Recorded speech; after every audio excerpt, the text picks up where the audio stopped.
带来一期这个奥迪 Q5L 啊，一个是水泵漏水，然后一个是机油散热器窜油啊，油窜到这个冷却液水壶里面去了。带来的是一个完整流程啊，首先拆下我们的发电机还有空调棒，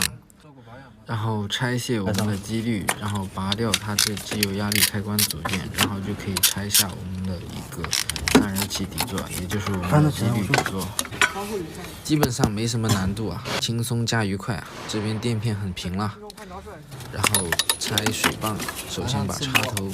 插头支架这一套东西啊全部给它拆掉，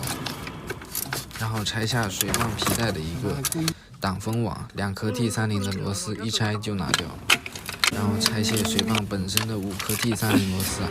皮带都不用拿，松了之后顺手就会掉下来，无所谓啊。这个垫片也平了，也需要给它进行一个更换，但是问题不出在它这里啊。这边的话，把缸体上面这些油迹啊，稍微的给它清洁一下，然后扯去它的一个旧垫圈，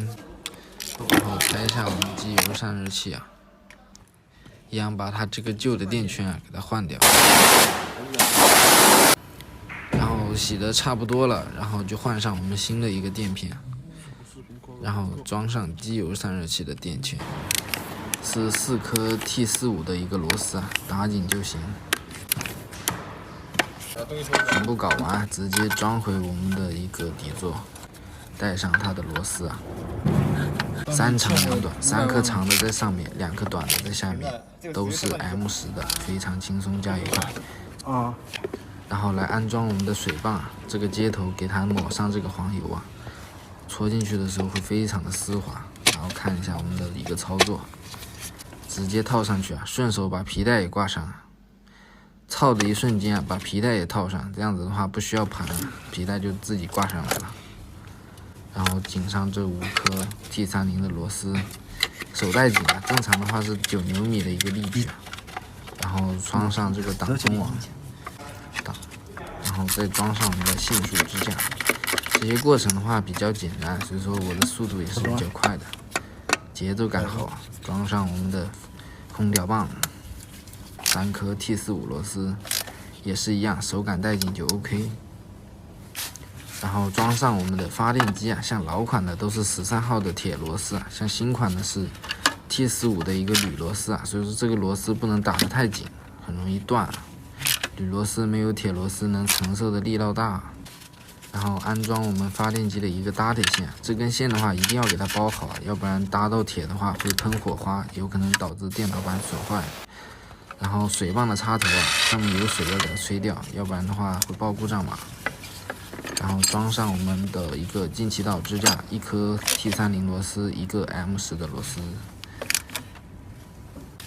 然后把这些线束啊全部给它卡回原来的位置，还有这些插头一一给它放回原位，插上我们的下水管、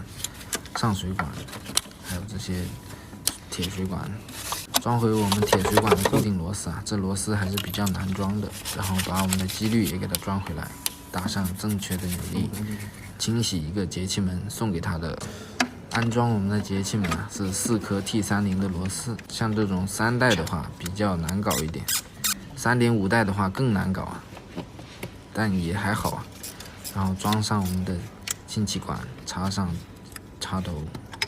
换上新的水壶啊，因为之前的已经被机油腐蚀了，所以说需要换一个新的水壶，要不然这防冻液的液味看起来都难受啊，黑不溜秋的。把这些机油套件的插头啊全部给它插回去，然后装上我们的发电机皮带。这样的话，我们的工作基本上就完成了。最后的话，加防冻液，天色也晚了，明天再搞。